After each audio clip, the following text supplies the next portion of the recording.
আসসালামু আলাইকুম ও নমস্কার বন্ধুরা। স্বাগতম গুরুকর্ম সিরিজের প্রথম পর্ব। আজ আমরা জানব গুরুর প্রকৃত পরিচয়, তার গুরুত্ব এবং শিষ্য কেন গুরুর সান্নিধ্যে আসে, তার আধ্যাত্মিক ব্যাখ্যা। চলুন নিজেকে আরো এক ধাপ গভীরে নিয়ে যাই।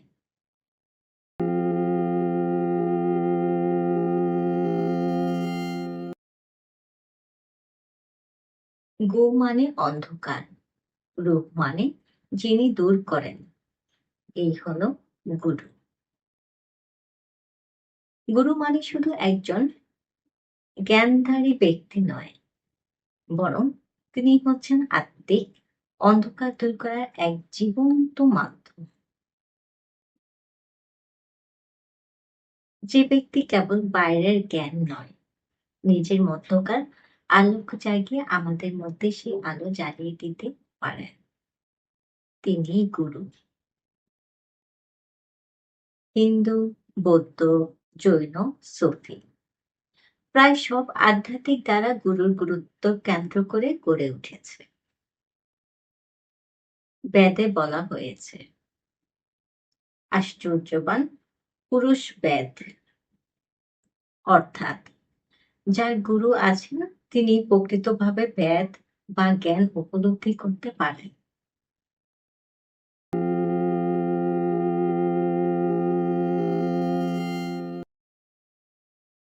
আধ্যাত্মিক পথে চলা মানে কেবল বই পড়ে শেখা নয়, এটা হৃদয়ের উপলব্ধি, আত্মার জাগরণ।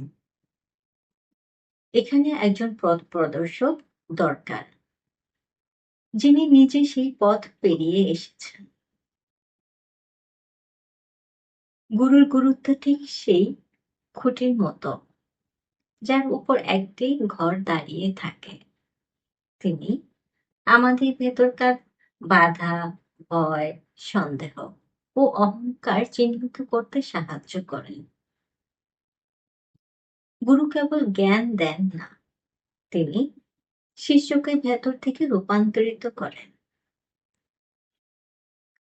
তিনি বলতেই পারেন না কি করতে হবে, বরং এমনভাবে গড়ে দেন যেন শিষ্য নিজেই দেখতে পায় কি করণীয়। যেমন বীজে যেমন গাছ লুকিয়ে থাকে, তেমনি শিষ্যের ভেতরে আত্মার সম্ভাবনাকে জাগিয়ে তোলেন গুরু। শিষ্য কেন গুরুর কাছে আসে? শিষ্য যখন দেখে বাহ্যিক জ্ঞান তার আধ্যাত্মিক তৃষ্ণা মেটাতে পারছে না, তখন সে গুরুর আশ্রয় খোঁজে। শিষ্য যখন হৃদয়ের গভীরে জানতে চায় আমি কে, তখন তার ভেতরে গুরুর জন্য আকুলতা জন্মায়। এটা একটা ডাকে সাড়া দেওয়া, যেটা কখনো একতালীয় নয়।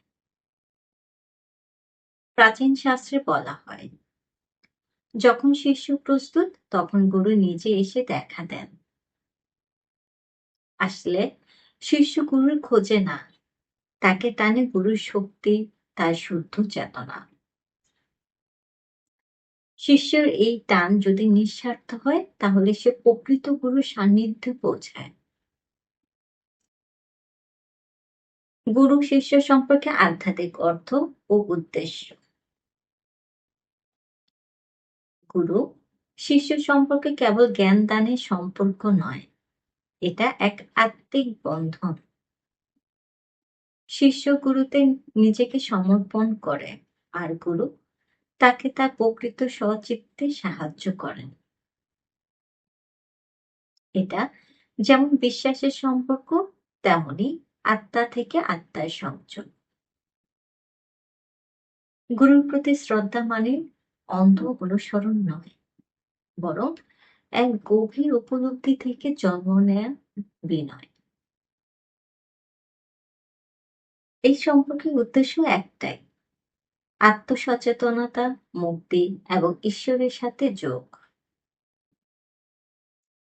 এই সম্পর্কে অহং ভাঙ্গে, হৃদয় নত হয় এবং আত্মা উদ্দাসিত হয়। একজন গুরু যেমন হন পর্বত আরোহণের সহকারী, যিনি জানেন কোন পথে উঠলে তুমি চূড়ায় পৌঁছাবে। তার নির্দেশনা, আশীর্বাদে ও অনুপ্রেরণায় শিষ্য নিজেকে চিনতে শিখে।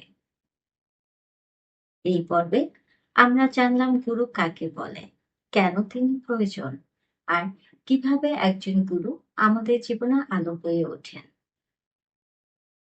পরবর্তী পর্বে আমরা জানব সত্যিকারের গুরুর বৈশিষ্ট্য, যাতে আমরা চিনতে পারি কে প্রকৃত গুরু আর কে নয়। ততদিন পর্যন্ত নিজেকে জিজ্ঞেস করো, তুমি কি সত্যিকারের গুরুর জন্য প্রস্তুত? ধন্যবাদ বন্ধুরা।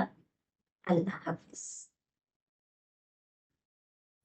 এই ভিডিওটি যদি ভালো লাগে তাহলে লাইক ও সাবস্ক্রাইব করতে ভুলবেন না। কমেন্টে লিখে জানাও তুমি কি ভাবছো গুরুকর্ম নিয়ে। পরবর্তী পর্বে আবার দেখা হবে। হোক আলোকের দিকে যাত্রা।